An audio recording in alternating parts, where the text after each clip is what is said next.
네, 감사합니다. 여러분 가슴에 카네이션을 다 다셨는데 우리나라에 구분이 되는지 모르겠네. 미국 교회는 부모님이 살아있는 자녀는 빨간 카네이션을 달고 양부모님이 돌아가신 경우에는 하얀 카네이션을 다는 그런 습관이 있는데 저도 아침에 일어나서 말씀을 묵상하고 기도하는 중에 28년 전에 아버님이 참 천국을 가셨고 지난달에 아시는 대로 어머니조차 가셔서 어머니도 가시고 아버지도 가신 내가 육신의 고아가 되었구나 그런 마음이 들었어요. 그런데 하나님 내 마음속에 그래 내가 너의 진짜 부모다. 오늘 어버이 주일을 맞이해서 예배하는 시간이 육신의 부모로 인하여 좋았지 나빴지 보고 싶어 아쉬워 떠나니까 안타까워 육신적인 그런 시간에 묶여있는 시간이 아니라 영의 하나님 나의 진짜 아버지를 온전히 새롭게 확인하고 그 하나님과의 관계 회복하는 복된 어버이 주일이 될 수 있길 바랍니다. 몇 년 전에 신문에 이런 글이 실렸다 그래요. 어떤 아버지가 하는 고백인데 29살에 14시간을 기다려서 자식의 울음소리를 들었다. 아내가 14시간 만에 아이를 낳았단 말이죠. 그 기쁨을 잊을 수 없었는데 37살이 되었을 때 그 자식이 초등학교 들어갈 때 들어가서 우등상을 타왔을 때 액자에 걸어놓고 얼마나 자랑스러웠던지 누렇게 바를 때까지 48살에 자식이 대학을 입학하고 입학시험을 치르게 될 때 이 아버지는 직장에 나가서는 자가게는 했지만 하루 종일 일이 손에 잡히지 않고 이렇게 가슴이 울렁거리고 초조할 수가 없는 생애의 최고의 초조한 시간으로 기억이 된다.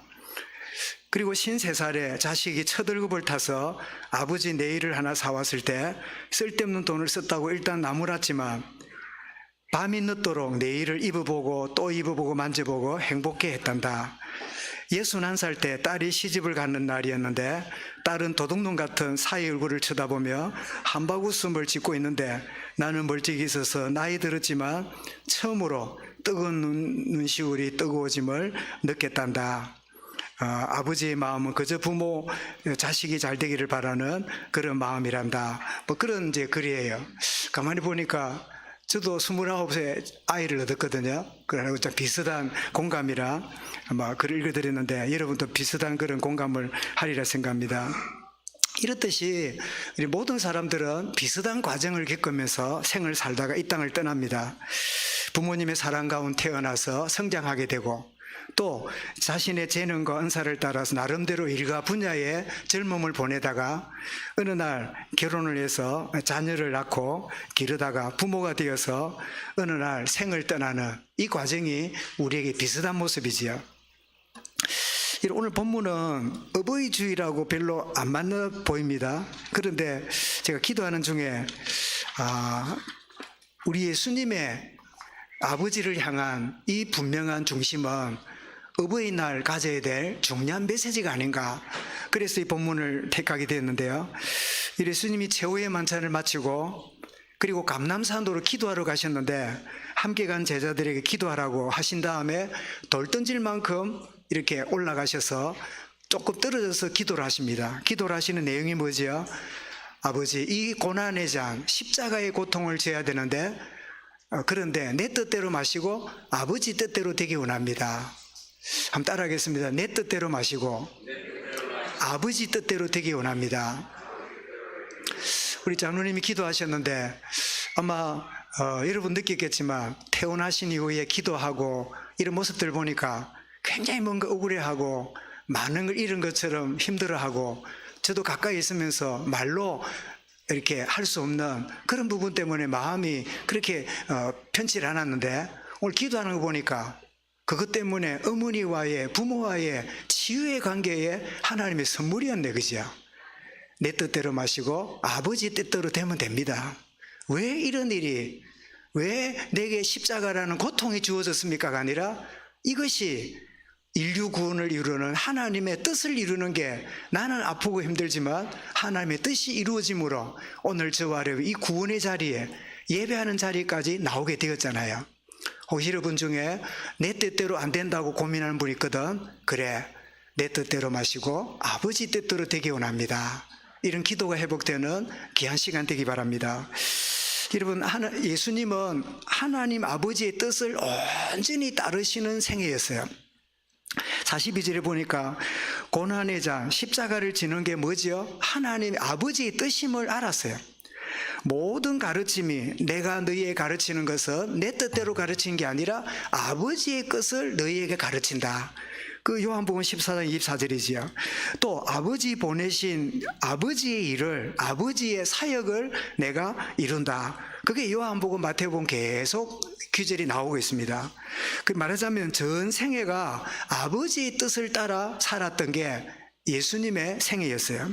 특별히 요한복음 6장 38절에 보면 내가 하늘에서 내려온 것은 내 뜻을 행하려 함이 아니요 나를 보내신 이의 뜻을 행하려 함이니라. 사랑하는 성도 여러분, 저와 여러분이 부모님의 설하에 태어나서 지금까지 나온 생애는 내 뜻을 이루는 게 아니라 아버지의 뜻을 이루려고 우리가 이 땅에 태어났고 지금 살고 계세요. 아멘. 여러분, 이걸 우리가 안다면 내가 바라는 대로 소원한 대로 되고 안 되고 그보다도 이것이 정말 하나님의 뜻을 이루는 과정이라면 주님, 내가 순종하겠습니다. 이것을 받아들이겠습니다. 이런 고백을 할 수 있지요. 여러분, 마찬가지로 하나님을 믿고 사랑하는 자는 그의 뜻을 따르는 생을 반드시 살기를 원합니다. 시편 119편 105절이 뭐죠? 주의 말씀은 내 발의 등이요 내 길의 빛입니다. 그저 빛을 쫓아가는, 주님이 나를 이끄시는 대로 그 뜻을 쫓아가는 생애를 비록 못 살아도 마음은 살기를 원하는 게 이게 구원받은 하나님 자녀의 중심이지요. 그리고 예수님은 아버지의 뜻을 따를 뿐 아니라 죽기까지 순종하셨어요. 이런 빌립보 2장 8절을 보면 사람의 모양으로 나타나사, 여러분, 예수님이 하나님이시잖아요. 창조주시잖아요. 창조주 되신 그분이 피조물로 오셨어요. 사람의 몸으로 오셨다는 말은 창조주가 피조물이 되셨다는 뜻이에요. 제가 언젠가 말씀드렸지요.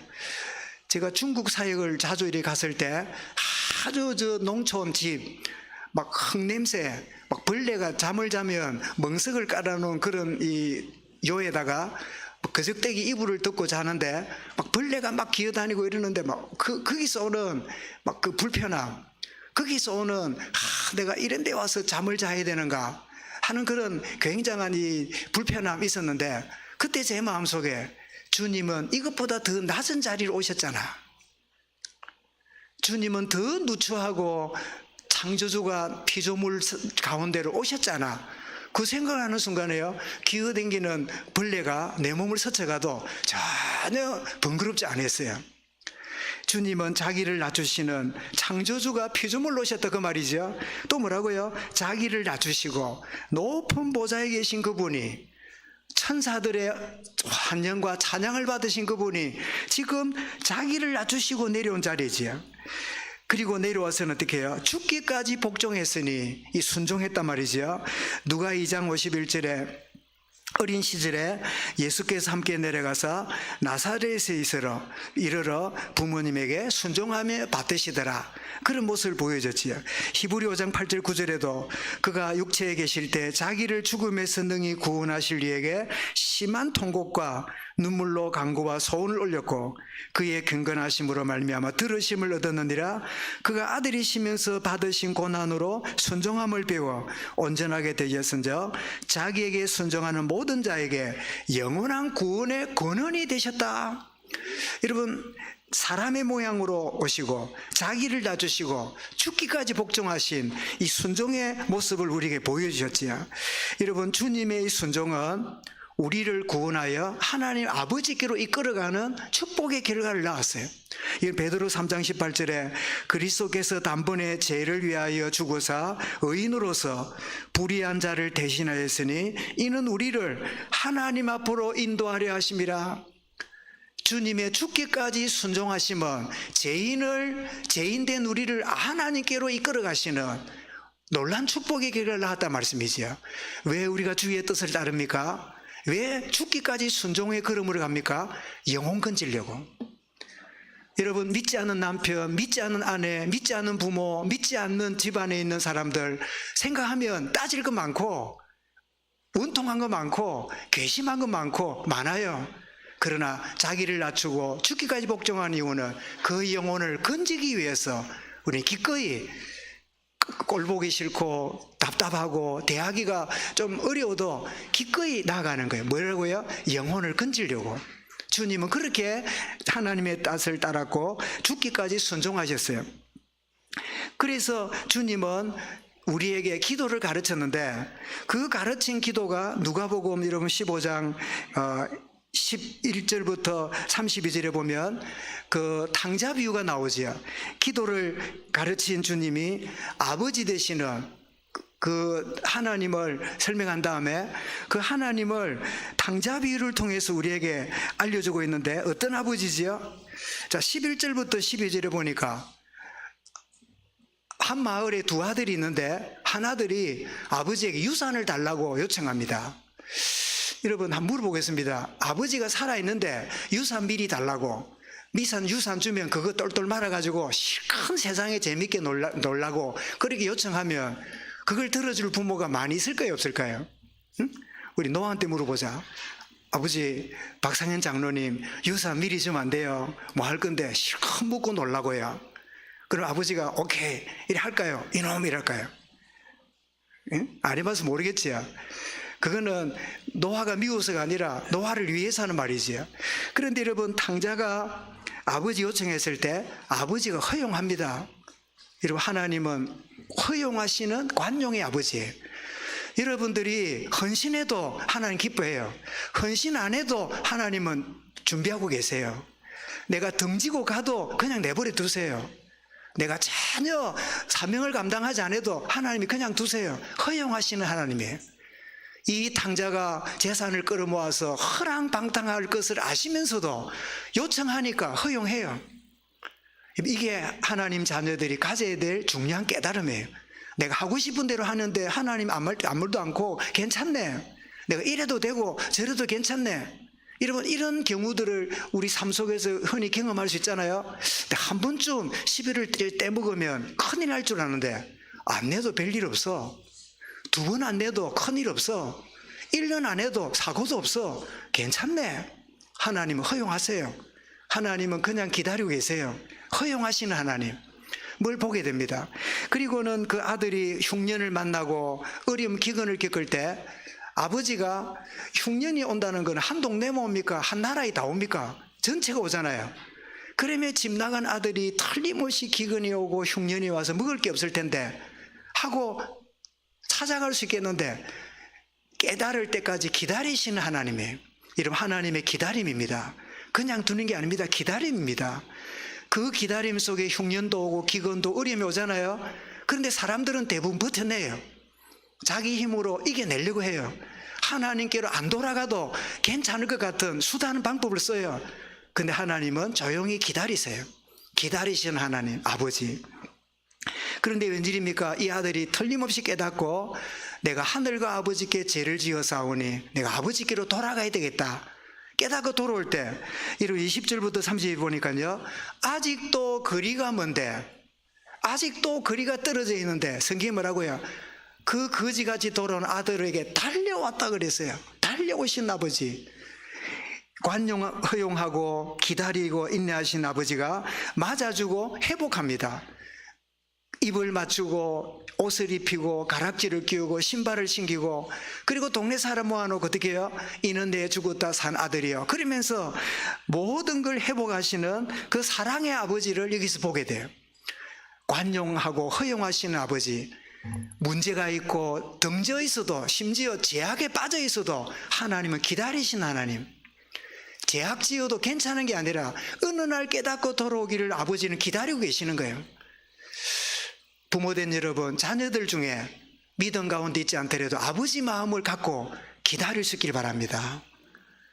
하나님이 탕자를 기다리듯이 기다리는 아버지처럼 기다리고 계신다.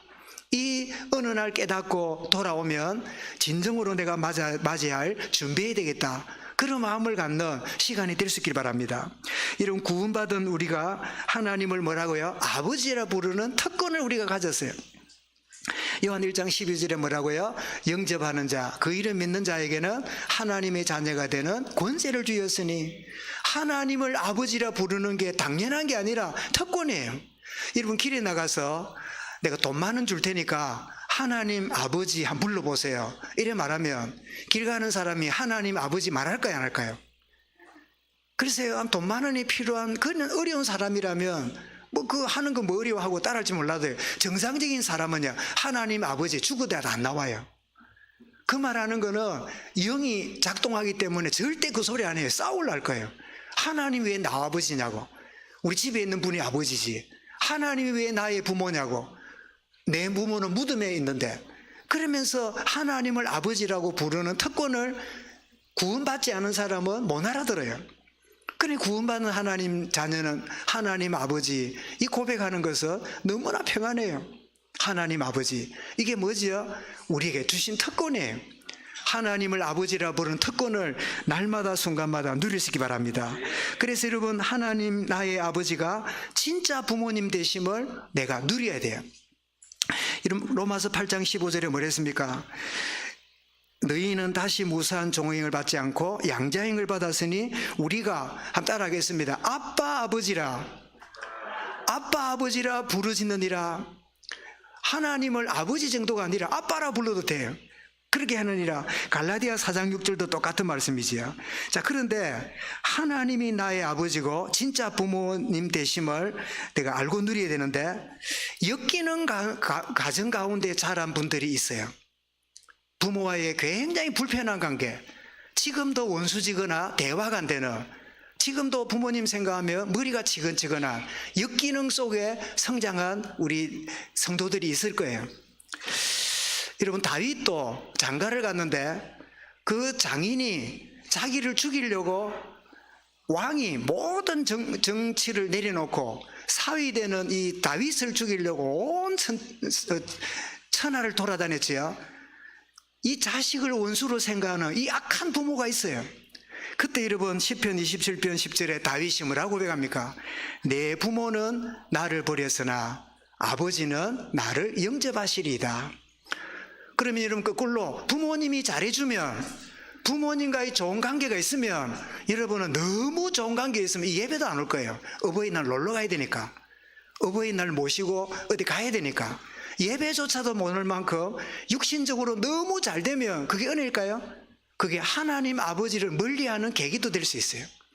다윗은 육신의 부모로 말미암아 여러분 버림받았지만 하나님이 나의 아버지임을 알므로 엮이는 가운데 자란 자녀들에게 하나님 아버지가 진짜 아버지가 되면 치유 역사 일어나게 돼요.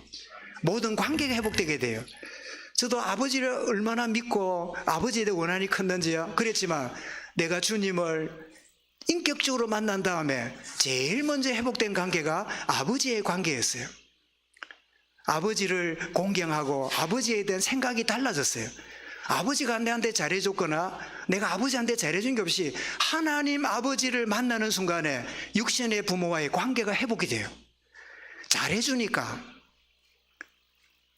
관계가 회복되고 못해주니까 원수지고, 이런 그런 관계는 불신자들 모습이에요.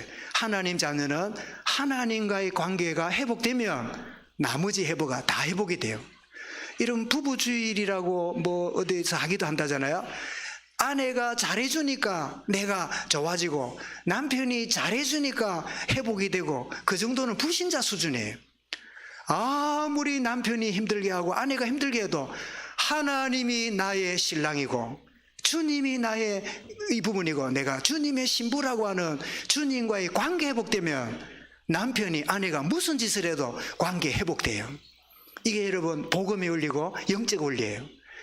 좀 잘해줘봐라, 그러면 내가 좋아하지. 조금만 좀 이렇게 배려해봐라, 나도 잘해주지. 그건 불신자들이 하는 짓이라니까.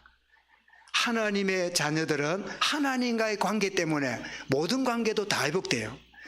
여러분, 오늘 태양이 떠 있지요? 한번 나가서 한번 쳐다보세요. 태양 쳐다보면 어떻게 될까요? 그러면 태양을 5분 쳐다보다가 다른 데 쳐다보면 뭐가 보여요? 태양 불빛만 번쩍번쩍이 아무것도 안 보여. 한 10분만 쳐다보세요. 10분만 쳐다보고 있다가 쳐다보면요, 10분 동안 다른 게 제대로 안 보여요. 하나님의 영광의 빛 안에 들어오면 인간의 허물이 문제가 안 돼. 하나님 관계 회복되면 어떤 문제도 문제가 안 돼요.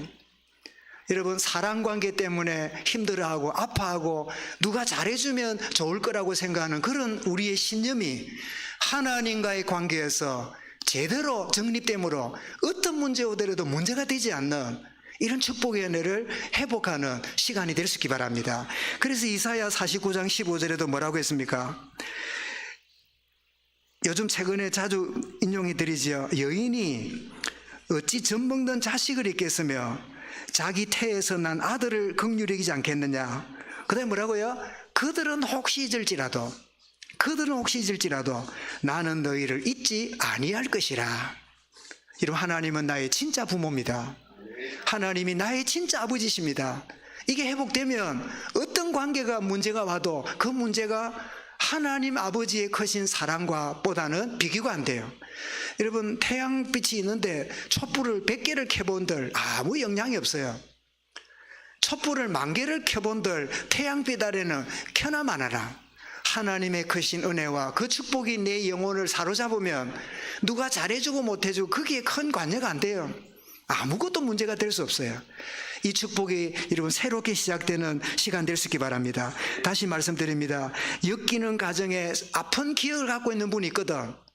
잊으려 하거나 도피하거나 또 의도적으로 미화시키려 하지 말고 하나님이 나의 아버지 되심을 진정으로 체험하고 누리게 될 때 근원적으로 모든 문제 해결되고 치유되는, 회복되는 은혜가 여러분 새롭게 시작될 수 있기를 주 이름으로 축원합니다. 여러분, 주로 아이들이 부모를 대할 때 이렇게 생각한다 그러죠. 4살 때는 아버지는 전지전능한 분으로 알아요. 야, 우리 아버지는 모든 게 가능하구나. 그렇게 생각하다가 12살이 되면 아버지는 아는 게 별로 없는 것 같다. 그렇게 생각하다가 14살이 되면 아버지 생각하는 건 모두 구식이구나, 마음에 안 든다, 이렇게 생각 들고 21살이 되면 아버지는 골동품이구나 이렇게 생각하다가 25쯤 되면 조금 생각이 달라진대요. 아버지가 좀 안 해. 이러다가 30살이 되면 내가 결정할 문제를 아버지하고 의논해야 되겠다, 이런 생각이 바뀐대요. 그러다가 50이 되면 아버지는 훌륭했구나. 그리고 60이 넘으면 나는 아버지만 못하다, 아버지는 정말 훌륭하고 모든 것을 아는 분이었구나, 이렇게 생각이 바뀐대요. 참 공감하는 말이기도 한 것 같습니다. 그죠? 여러분, 역기능으로 이렇게 자란 성장의 배경은 부모의 탓이 아닙니다. 가정과 가문의 흑암이 역사하기 때문에. 여러분, 진심으로 왜 어머니는, 왜 아버지는 나만 미워할까? 왜 아버지 어머니는 왜 내가 어릴 때 그랬을까? 이런 조용히 한번 피드백해 보세요. 아버지가 흑암에 쏘갔기 때문에, 부모님이 영적으로 무너졌기 때문에. 왜 그런 말을, 행동을 그런 게 했을까요? 사단에게 쏘갔기 때문에. 그렇다면 여러분, 문제를 가져다 주고 아픔을 가져다 준 내 부모님 혹은 누구 대상자는 따지고 보면 뭐지요? 영적 피해자예요. 영적 피해를 받았기 때문에 자식들한테, 가족들에게 힘들게 하고 그래 세월을 보냈던 거예요. 역기능을 누가 가져다 줍니까? 흑암의 권세가 우리 가정 가문에 창세기 3장, 9장, 11장이 우리 가정 속에 그렇게 활동했기 때문에 쏟고 지냈구나, 이렇게 알게 된다면 근원적인 문제가 해결되면 어떻습니까? 문제 많고 아픔 가지던 그 부모님이 뭐 어떻게 보여요? 불쌍하게 보여요. 긍휼의 눈으로 보게 돼요. 이용당했구나, 쏘갔구나, 어둠의 권세에 그렇게 사기를 당했구나, 힘든 세월을 보내셨구나, 그렇게 이해되면 어떻습니까? 그 다음부터는 따질 게 없어요. 따질 게 없는 축복을 누리게 되지요, 엮이는 가운데. 그러면서 여러분, 우리는 나의 아버지가 진짜 부모님이 된다면 나의 마음과 형편을 너무 사람 의존하지 말고 하나님께 구하는 거예요. 하나님께 내놓는 겁니다. 그죠? 여러분, 우리가 할 말을요, 사람한테 말하면 문제되는 게 많습니다. 안 그래도 뭐 노회 무슨 일 때문에 어떤 젊은 목사가 전화가 왔는데 뭐 이야기를 이렇게 하는데, 목사님 이 말 절대 남한테 하면 안 됩니다. 이 말을 절대 남한테 내놓으면 안 됩니다. 이런 말이에요. 그래서 안 내놓잖아. 그 했단 말만 하지 내용은 안 내놓잖아. 무슨 말을 했는가 듣고 싶지요. 그게 우리 사람의 관음증이라 그 말을 안 하기로 했기 때문에 안 해. 그런데 여러분 어떻습니까? 이 말을 내가 내놓으면 문제가 심각해요. 그래서 우리 어쩝니까? 이 말 절대 들었다 말하지 말, 니만 알아라 이러죠. 그럼 말하지 말든지. 사람들 희한합니다. 니만 알아라 하고 말해서 나는 그래 듣는 게 많아요. 교인들한테도. 그 나중에 보니 다 알대. 다 니만 알아라, 니만 알아라 이리 말해놓는데 자기부터 입이 건질건질한데 들은 사람이 어찌 그래 입을 다물고 있겠어요. 자기의 문제를 입 못 다물고 있는데 남의 이야기를 여러분 쉽게 하는 게 그게 한국 사람 특징이잖아. 안 그래요? 자기 문제는 숨겨놔도 남의 문제는 얼마나 들이 옮기고 하는 거를 좋아하는 게 우리 한국인의 특징이잖아요. 그래서 우물가에 들어앉으면 막 나를 세는 이유가 그게 있잖아요. 그 지부터 말 안 해야지 그럼 뭐. 그런데 니만 알아라 하고 말하는데 이게 니만 알아라 이거 니만 알아라 말해가 돌아와요. 나중에는 또 어쩝니까? 니만 알아라고 말했는데 왜 이게 알려졌냐면서 그 사람을 또 닥달을 합니다. 그래 하려면 어떻게 해요? 처음부터 말하면 안 돼. 대신에 뭐예요? 말 안 하면 사람 죽어요. 그래서 뭐라고요? 하나님 아버지께 말하세요. 하나님 아버지가 진짜 부모이기 때문에 나의 답답한 거, 나의 문제, 이 문제 저 사람 만나가지고 따지고 풀고 해결하고 그래야 되십시오. 그래가지고 해결되는 거 손들어 보세요. 문제 더 와요. 나는 이런 생각으로 풀려고 그러는데 저놈은 저 생각하고 더 꼬여요. 사람이 100% 잘못했다는 사람 없어요. 니도 그렇잖아 하고 쌍방간에 관계가 막 문제가 막 생겨요. 교통사고 나도 다쳤다고 100% 보상받은 일이 있던가요? 거의 없어요. 나는 당했는데 30% 책임이 있대. 나는 일방적으로 당했는데 내가 80%, 20% 내가 그 보상들 내야 되는데 그런 경험 안 해보십니까? 그렇기 때문에 모든 이야기를 사람들이 하지 말고 누구께 해요? 진짜 부모님께 하세요. 그게 여러분 이 어버이 주일에 가져야 될 나의 진짜 아버지, 나의 진짜 부모 되신 하나님 아버지, 나의 행편과 사정을 주님께만 고하겠습니다. 이렇게 여러분 고백하는 게 올바른 일이지요.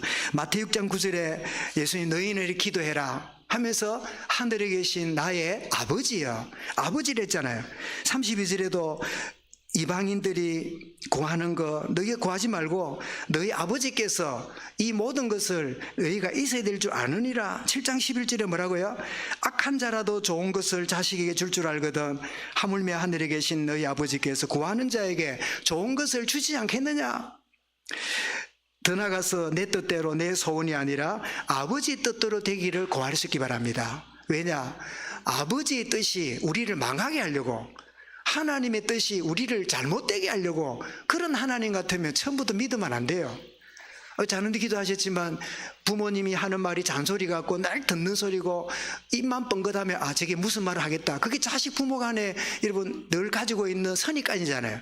그 말만 하면 지금 저 결론이 나오는 걸 자식들은 알잖아요. 그런데 그런다 할지라도 그 말이 뭐라고요? 자녀가 잘 되게 하려는 목적은 알잖아요. 하나님이 우리에게 주시는 게 뭐지요? 내 뜻대로 마시고 아버지 뜻대로 되기 원합니다 할 때 고난 같고 손해 같고 억울함 같고 내 거를 포기하는 것처럼 보이지요. 그런데 아버지의 뜻이 이루어지면 어떻게 해요? 결과적으로 보니까 모두가 다 사는, 모든 사람이 살아나는 이 응답이 아버지의 뜻이잖아요. 마가 14장 36절에 내 뜻대로 마시고 아버지 뜻대로 되기 원합니다. 그리고 더 나가서 23장 46절에 예수께서 큰 소리로 불러 이르시되 아버지여 내 영혼을 아버지 손에 부탁합니다. 오늘 말씀드리면 하나님은 나의 아버지, 뭐라고요? 나의 진짜 부모님이시다. 이 사실 알고 저도 아까 말씀드린 대로 양부모님이 다 떠나간 다음에 부모가 없잖아요. 내 마음속에 주님 말씀합니다. 내가 너의 진짜 부모다. 나의 진짜 부모됨을 이제부터 네가 체험하고 누리게 할 거다. 주님의 약속을 제 마음의 평안으로 주셨어요. 진짜 부모 되신 하나님 아버지를 온전히 신뢰하고 그 주님을 온전히 섬기며 살기 원합니다. 다짐하는 어버이 주일이 될 수 있기를 주의 이름으로 축원합니다. 감사합니다. 주님, 내 뜻대로 마시고 아버지 뜻대로 되기 원합니다. 참된 효를, 참된 순종을, 참된 그 뜻의 중심을 담은 아버지의 참 중심에 그 중심의 삶을 드렸던 주님처럼 이 어버이날에 참 중요한 것을 붙잡고 하나님 아버지가 나의 진짜 부모됨을 확인하며 승리하는 우리 모든 성도들, 자녀들 되게 하여 주옵소서. 엮이는 가운데 아파하고 힘들어하는 이 있다면 하나님과의 관계 회복됨으로 모든 것이 다 회복되는 축복의 이 날이 되게 하여 주옵소서. 예수 그리스도 이름으로 기도드리옵나이다. 아멘.